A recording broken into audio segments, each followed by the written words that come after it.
Great. Thank you very much, Ali, for reading the Bible to us. And good morning, everybody. My name is Tom. I'm one of the curates here, and it's great to be church with you, wherever you are joining in from. Let me pray as we explore this story. Lord Jesus, we glimpse you, and we want to have our vision expanded. Word of life, please speak to us this morning. Amen. Did you hear that? In that story, Jesus walked on water. What? That is a showstopper. That is, the world needs to stop and listen. Somebody has walked on water. That just does not happen in the natural world. Even the so-called Jesus Christ lizard, I don't know if you've heard about that, the common basilisk, seems like it can walk on water, but it can only do so if it's picked up a good bit of speed and it keeps going and it's running away because it's frightened from some predator that is chasing it, and it is just full flight across a still bit of river. But in this story, the waves were blowing high, and Jesus wasn't sprinting across the water. He was just walking calmly on the water. That does not happen. And yet, looking at the story, the way that John has written it in his Bible account, it doesn't seem like that is the main thing that he's wanting to point out. We're looking at all of these signs that Jesus did, and this is a miraculous sign, and yet for John, it doesn't seem to be the main thing. It's just a detail in the story. It's a bit like the Genesis account of creation. I don't know if you've read that, where it talks about all the things that God spoke into existence, all the intricate details, and just within this whole array of things, it says, and he created the stars. Whoa, phenomenal cosmic power, and just a little detail. A minor detail in the story. So what, for John, is the main thing that's going on here? Should we dive into it?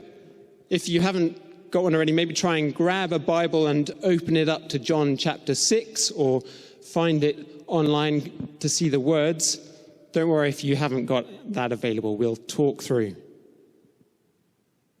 We heard last week, which was the story just before this, of Jesus doing another phenomenal thing. He fed 5,000 people with a little boy's packed lunch. And at the end of that story, we heard it just at the beginning of what Ali read there, the crowd wanted to take Jesus by force and make him king. Whoa, look at this! He has got to be the one who leads us into a new way of life. But Jesus just slipped away. Where had he gone? It seems like he'd gone off into the mountains to pray, but in the midst of that wonder and power, the disciples lost him. And so as we come into our story, they're just hanging around. It gets to the point where it's evening and they don't know what to do. They've lost Jesus. What do you do when you've lost Jesus? Maybe I better unpack that a little bit. All of us who are Christians have at some point encountered Jesus in a tangible way, in a way that has led us to change our orientation to life. And that has been very different experiences for different of us. It can be a very physical, powerful sense of being with him. It can be words. It can be just an awareness that life is better than we had expected it, or that life has got purpose that we didn't know was there. And we found that in Jesus, in the pages of the Bible and in the accounts of other Christians. And we've known Jesus, and he's changed our lives. But also, those of us who have been Christians for any length of time will have had phases, maybe you're in one of those phases now, where you've lost Jesus. It doesn't seem like he's speaking. It doesn't feel like he is with me today, in this week, in what is stretching out to be a very long time. I haven't seen him or heard him. And even then the whispering comes in of, did I ever really encounter him? Does he really exist? What do you do when you've lost Jesus? For the disciples, what they did was that they got back into the familiar. There was a boat there. They needed to get home, 4 miles or so across the other side of Lake Galilee. So they got in, headed out into the night rowing.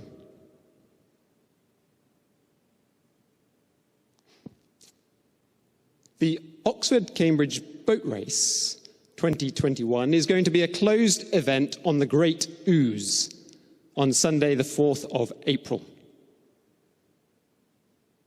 Why on earth am I mentioning that? Well, turns out the race is about 4.2 miles, which is about the same length as the disciples were rowing that night. And I want to use that to show just the complete contrast to what was going on for the disciples. By the end of that race, the rowers, if you've ever seen it, are utterly spent. If they've done their job properly, they should be at their limit of giving all once they get to that point. I'd suggest that that's pretty much the only similarity to the disciples that night. For the boat race, national attention is on them. There are millions of people joining in, even though this year it's going to be a closed event. It's televised exclusively on the BBC. And for those crews, their entire lives over that year have been focused on getting to that finishing line, on making themselves to be in the peak of their performance so they can make the crew and they can make it happen. And a wealth of resources have been fueled in to getting them trained, getting their boats in the prime technology, and they've had a team of experts coaching them along the way. And just for those 20 minutes of action. The disciples just went back to everyday life. For them, rowing 4 miles across the lake was what they did. They were fishermen. They were people of the area. That was just what you had to do. And rather than 20 minutes of fast-paced action with everyone looking at them, it was just a slog through the night. And to make it all worse, a strong wind came up and the waves were blowing so that they had got to the point where they were exhausted. They were spent. No one was watching them. The one who had just that day fed 5,000 people in their presence and seemed like he was leading them into a whole new way of life had disappeared. It says in that account that it was dark and Jesus was not with them. What a powerful sense of the emotion there. They had lost him. Where had he gone? And here we are, straining at the oars, heading back home. We don't know what to do. But then, in the darkness, coming to them, a figure on the water. And they were terrified.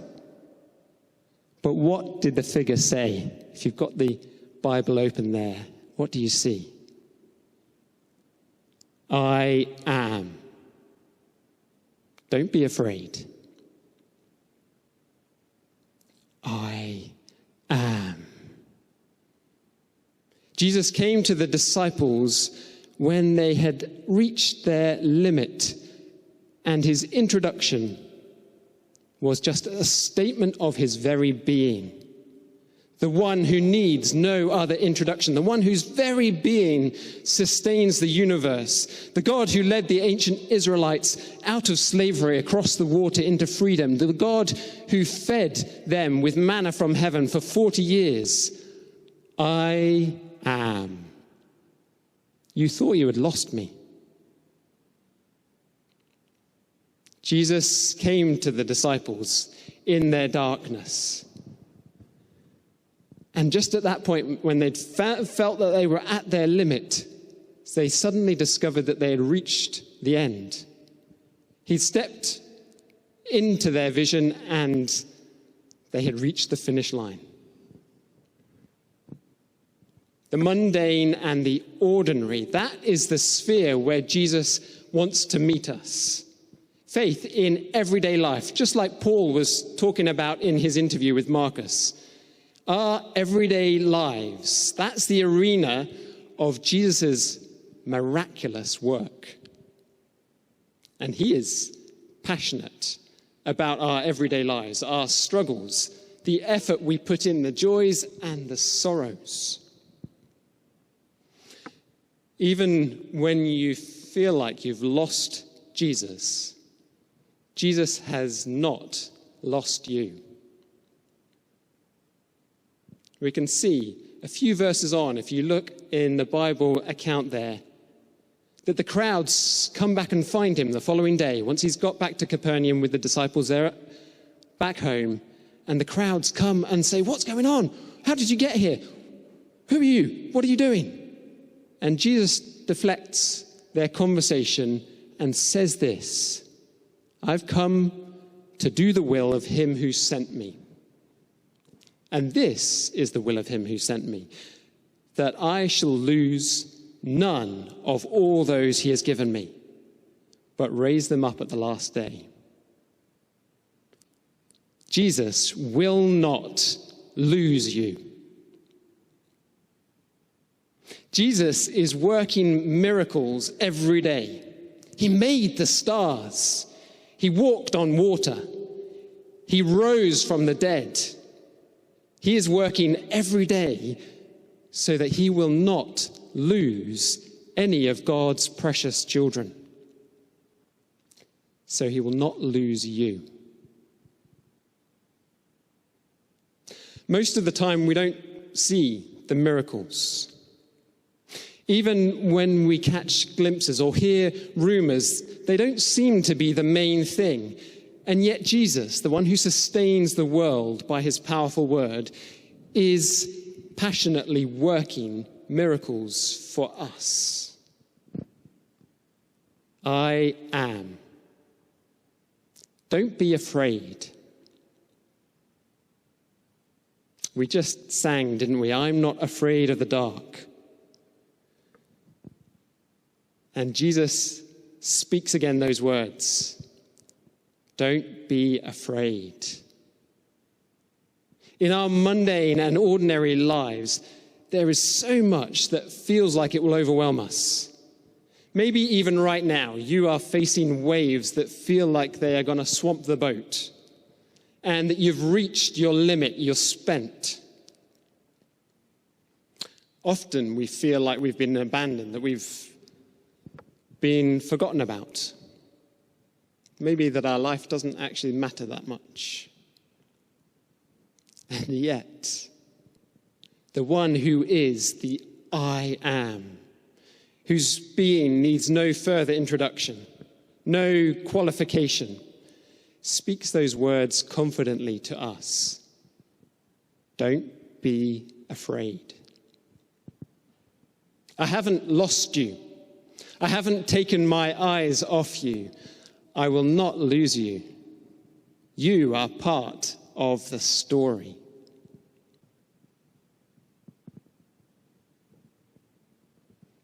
Even when we think we have lost Jesus, Jesus has not lost us.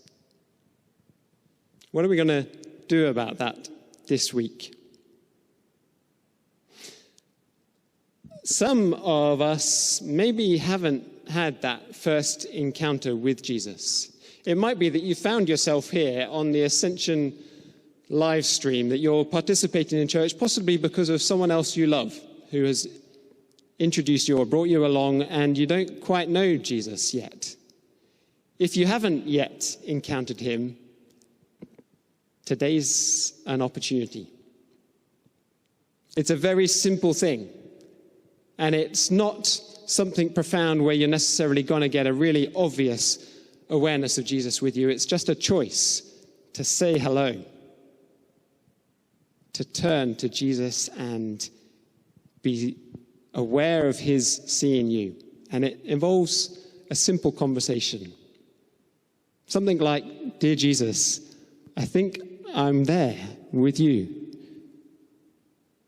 I'm sorry that I haven't seen you or given you the attention that I know you are worthy of. But please let me be with you.